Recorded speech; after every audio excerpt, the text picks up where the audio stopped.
What's on, ladies and gentlemen? My name's Ross, I like games, and today we've got a bunch of information about the One Piece card game, and I, for one, am absolutely delighted. We are left with a bunch of questions, and that does make me a little bit sad. But we also have a bunch of answers and a bunch of information, and that makes me very, very happy indeed. Plus, this is one of those videos where I can go and shout out my lovely local game store, Mad for Miniatures, down in Cornwall, who are going to be carrying the One Piece card game and all of that good stuff. If you're ever in the area, check them out. They are awesome.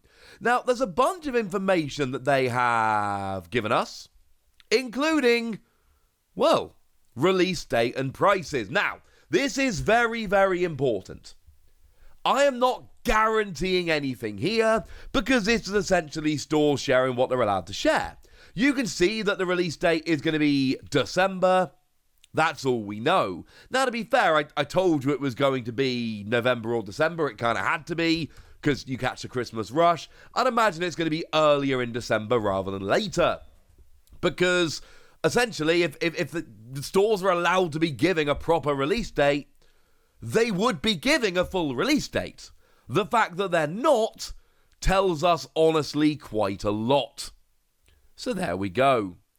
Now, we've also got prices here, and we got prices of $9.99 for the starter deck, £4 for a booster pack, and £85 for a box. Remember, and I've said this many, many times, and too many people don't believe me on this, there's no such thing as an RRP for a booster box.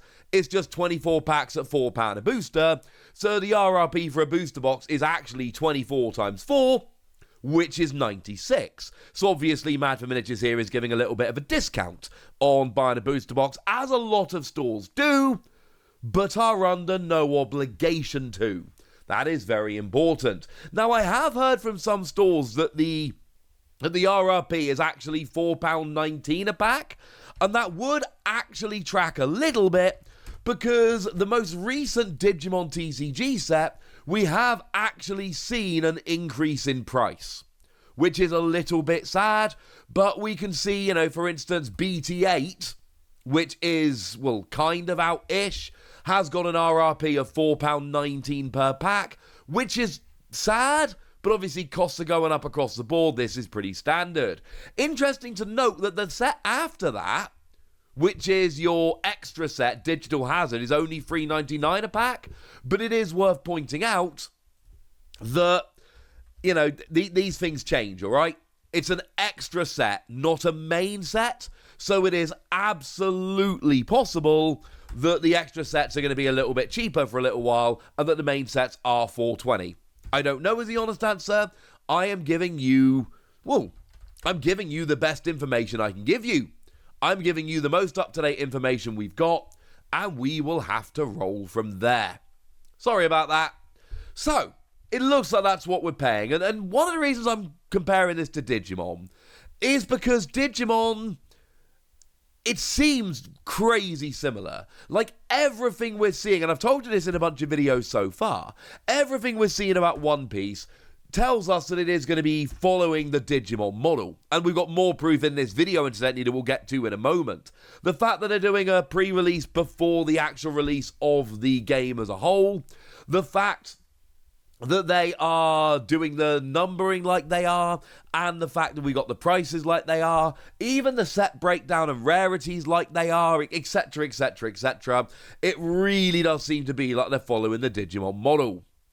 It does not seem like they are following the Dragon Ball Super model very much, but then again, why would they? Remember that Dragon Ball Super is a card game which only exists in the West, in US, Europe, etc. It's not a game which is actually in Japan, probably for licensing reasons.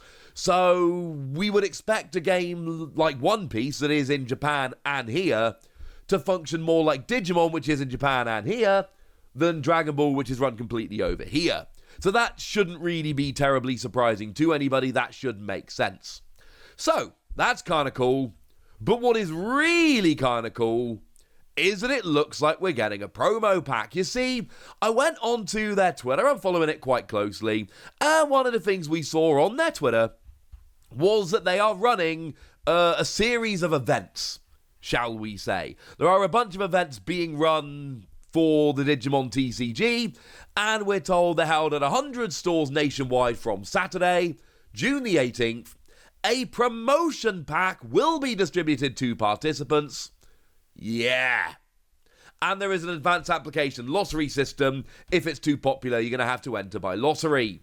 Now, look, I can't tell you too much about these events. These events aren't terribly relevant to us. They're only happening over in Japan. What is very relevant to us is this promo pack, because once again, this is exactly what they did for Digimon. Before the release of the game, they had some kind of advanced promotional events, and at it, they gave away Booster 0.0. Now, this had 6 cards in it, and it was exactly the same regardless of, where you went. There were 6 cards, and it was a set pack. You got the exact same 6 cards in every pack, no ifs, buts, or maybes. I can't tell you that is what they're doing here, but come on, that's clearly what they're doing here. And again, I don't actually know for certain, alright? But it seems like a very sensible prediction. This seems to be what's going on here. And I love it. I think it is brilliant. I think it is an excellent idea. The image of the cards I've shown you is from the binder, which was one of the ways they actually gave these cards out for people outside of Japan. Although these weren't in a booster pack. I didn't give away 50 of them on this channel. I'm very delighted about that. But this was very cool.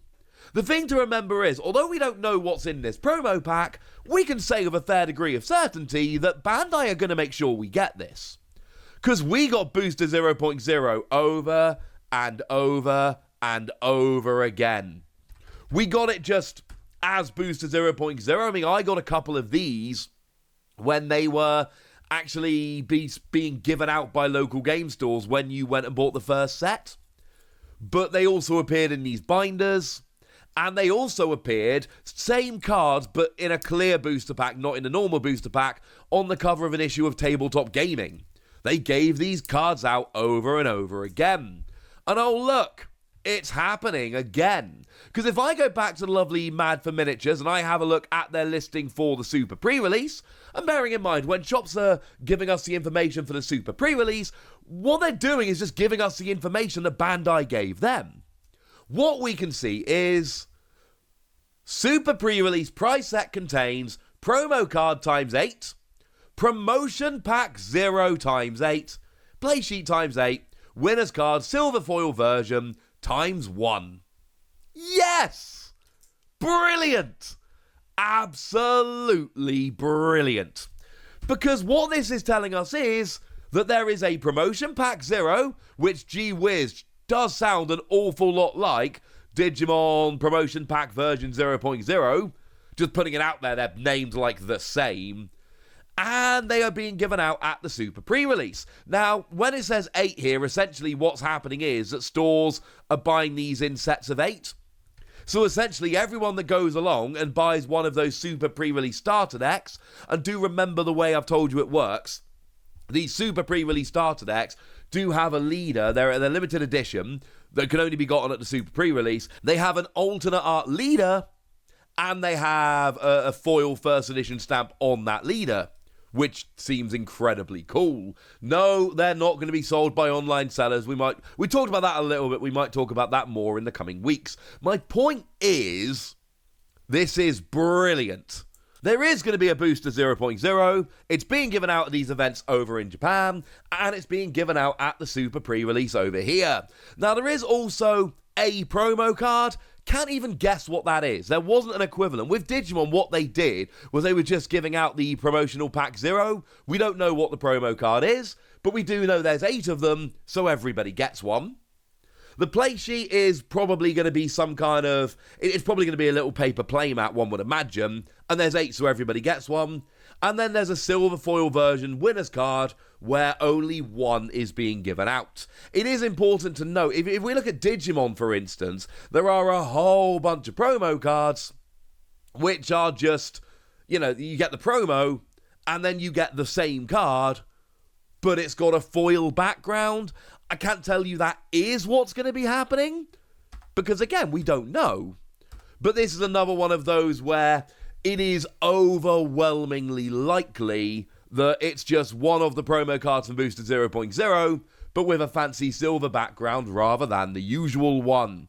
So when you go to your Super Pre-Release, you buy your deck, and you also get a promo card and a promotional pack 0, and then one of the 8 will get this winner's card silver foil version. How cool is this? This is so over the top cool, and I am delighted. Obviously, when the cards from this promo pack are revealed, I will share it with you. I can't tell you for absolute certain that the promo pack being given out at these events in Japan is the same one being given out at the Super Pre-Release, because we don't actually know. But come on, ladies and gentlemen. It's all but a given at this stage, and this is all just sounding brilliant. Once again, this is just running almost exactly the same as Digimon. But honestly, Digimon has had a really good start, and it's gotten off to an absolute flyer, so why would Bandai not just copy what they did for Digimon? That makes sense. The good news is, over on the One Piece website, they have given an image of the booster pack. The bad news is, it is a white booster pack that says now designing on. Boom!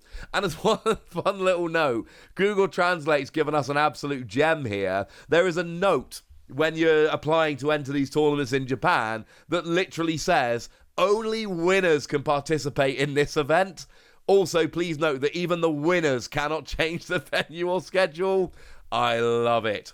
It's actually saying that only people who are registered with Bandai can enter, but the way it's been translated says that only winners can play One Piece, and I think there's something kind of beautiful about that. So there we go. We have some information, we have some questions, and now it's over to you guys. Tell me what you think about this. Tell me if you're going to be attending one of these Super Pre-Releases. Give me your predictions for this booster pack. Go nuts in the comment section, but be nice! And then make sure you like this video, subscribe to this channel, follow me on Twitter at TheWasi. That's where we talk One Piece and a whole bunch of other card games. And please do consider checking out patreon.com/PTCGradio, where you can support the channel, get some bonus podcasts and all kinds of fun things. But by far the most important thing as always, look after yourselves till next time, would ya? Thank you very much for watching. My name's Ross, and you've been watching Wasi Plays.